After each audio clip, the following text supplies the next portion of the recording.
Welcome to Southwest Desert, where adventure meets the arid beauty of the American Southwest.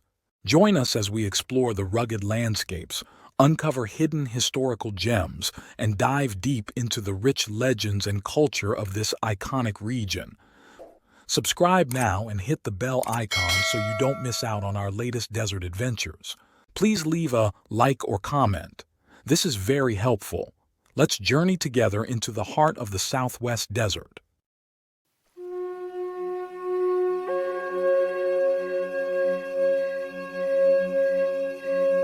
In the early 1800s, as America pushed westward, a remarkable cast of characters carved out new paths across the continent. But few left a legacy as profound and as overlooked as Ewing Young. This is the story of a man who helped shape the American Southwest, one dangerous expedition at a time. The year was 1822, and a young man of 28 stood at the edge of what would become known as the Santa Fe Trail. At 6 feet 2 inches tall, Ewing Young cut an impressive figure among the rough-and-ready frontiersmen of his day. Though ordinarily quiet, those who knew him spoke of a man with a hot temper and a fearless streak that would serve him well in the dangerous territories ahead. His contemporaries would come to know him as a shrewd trader, sometimes described as devious, but always recognized for his remarkable ability to lead men through the most challenging circumstances. Young had arrived with William Becknell's pioneering second expedition, part of the first wagon train to traverse the Santa Fe Trail. But this was just the beginning of a journey that would see him master multiple frontier professions: trapping, trading, farming, milling, and droving. Young wasn't content to simply survive on the frontier. He was determined to prosper. Thank you for joining your desert frontiersman Alan for another Southwest adventure. If you would like to help support my channel and time, hit the super thanks heart icon on the bottom of the video and contribute. This is very helpful. Relax and enjoy. Picture Taos in the 1820s, an adobe pueblo nestled on a broad plain with the majestic Sangre de Cristo Mountains rising to the east and the Rio Grande Canyon cutting through the landscape to the west. This Mexican frontier outpost would become Young's base of operations, a strategic hub for his ambitious plans. The town's position made it ideal, a gateway to the southern Rockies and their beaver-rich streams, with easy access to the legendary trapping grounds of North and South Parks. Taos wasn't just any frontier town. It was the beating heart of the fur trade in the Southwest. While other trappers gathered at annual rendezvous points in the northern territories, Taos operated year-round as an exchange center for furs and supplies. The local brew, known as Taos Lightning, fueled many a deal and tale around evening fires. By 1825, the region was opening up new opportunities for enterprising men like Young, particularly in the virtually untapped Gila River drainage system to the south. The Gila River territory was a land of stark contrasts and hidden riches. In the northern reaches, the White Mountains fed countless streams that reminded trappers of their Rocky Mountain haunts. The Mogollon Rim's tributaries created a network of waterways that promised rich beaver harvests. The political and cultural landscape was equally complex. Mexican authority in the region was more theoretical than practical.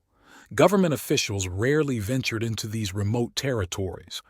But their 1824 law banning American trappers was very real, as was their power to confiscate furs and equipment from those they caught.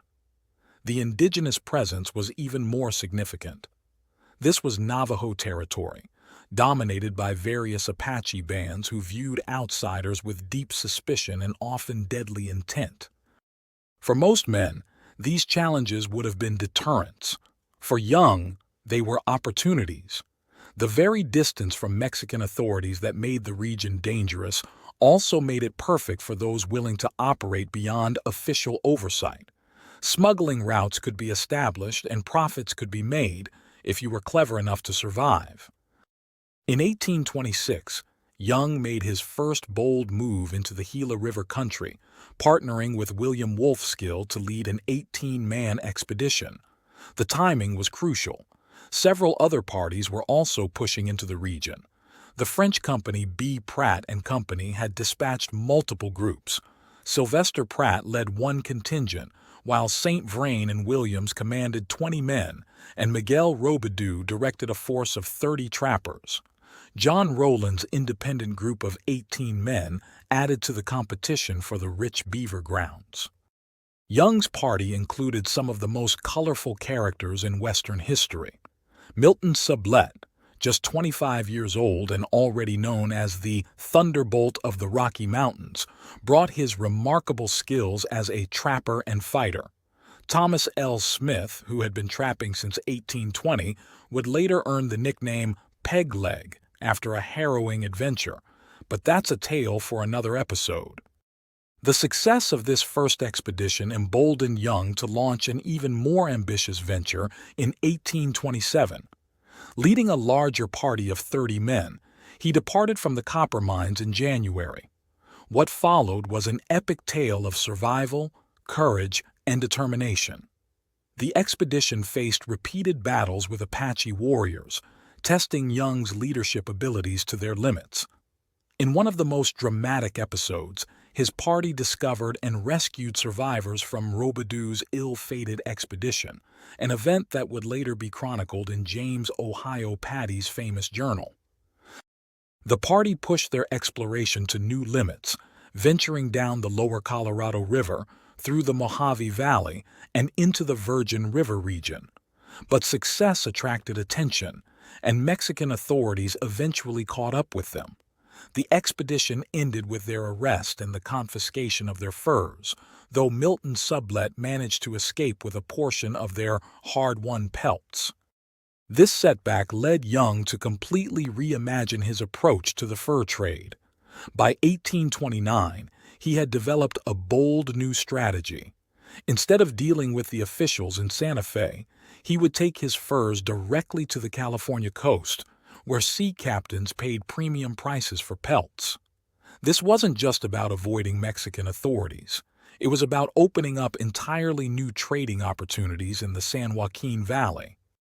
His 1829 to 1831 California expedition marked the peak of his trapping career. Among the 40 men who set out with him was a 19-year-old Kit Carson, who would later become one of the most famous frontiersmen in American history. Young's cunning was on full display as he initially led the party north to throw off any Mexican officials watching their departure, only to turn southwest toward Zuni Pueblo once they were out of sight. The route took them through some of the most challenging territories in the Southwest. They trapped along the Salt River and Verde River, establishing new patterns of exploration that others would follow. Young's leadership abilities were tested repeatedly as they faced encounters with Mexican authorities, various Indian tribes, and even Hudson's Bay Company trappers under Peter Skeen Ogden in the San Joaquin Valley. By 1831, Young had established himself as one of the most successful trappers in the Southwest. He formed a partnership with David Jackson and David Waldo that represented a new phase in the fur trade. Jackson focused on horse and mule acquisition, while Young continued his trapping operations. Their partnership required sophisticated coordination, with Jackson leading advance parties of 10 men, while Young commanded larger groups of up to 36 trappers. Their routes through the copper mines and the Presidio of Tucson would later become important thoroughfares for Western expansion. But the golden age of trapping was coming to an end. By 1834, Young himself admitted that catches were poor. Competition with the Hudson's Bay Company was fierce, beaver populations were declining, and his partnership with Jackson had dissolved. Yet Young's influence extended far beyond the fur trade. His expeditions helped establish and refine important trade routes, including sections of what would become the Old Spanish Trail. The Wolfskill Yunt expedition, building on Young's earlier routes, would help create the vital Santa Fe-Los Angeles connection. This commercial artery wound through the Uinta Basin, crossed the Wasatch Range, and followed the Sevier River, becoming a crucial thoroughfare for livestock and trade goods for the next 2 decades. In Taos, Young's presence was part of a larger transformation of the frontier. The trapping community was evolving, with increased Mexican participation and American trappers becoming naturalized citizens. These men often converted to Catholicism and married into local families, creating a unique cultural bridge between American and Mexican societies. The legacy of Young and the Taos trappers extended well beyond their immediate era. They maintained crucial connections to newer trading posts like Bent's Fort, established in 1833. Their knowledge of geography, water sources, and native populations proved invaluable to later settlers. The commercial networks they established would evolve into the foundation of the region's economy. Young's personal evolution from trapper to settler reflected the changing nature of the frontier.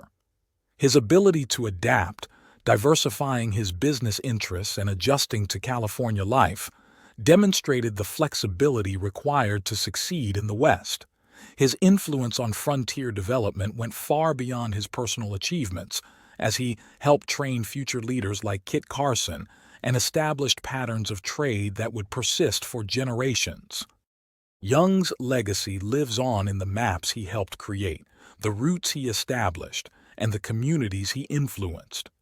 His life shows us how the American West was truly won, not just through grand policies and military campaigns, but through the daily courage, determination, and adaptability of individuals willing to risk everything for a chance at success.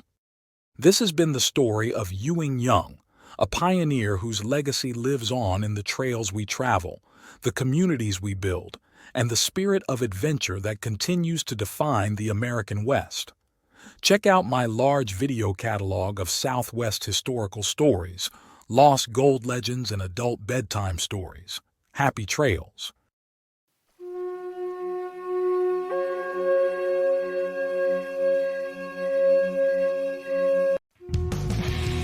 Thanks for watching.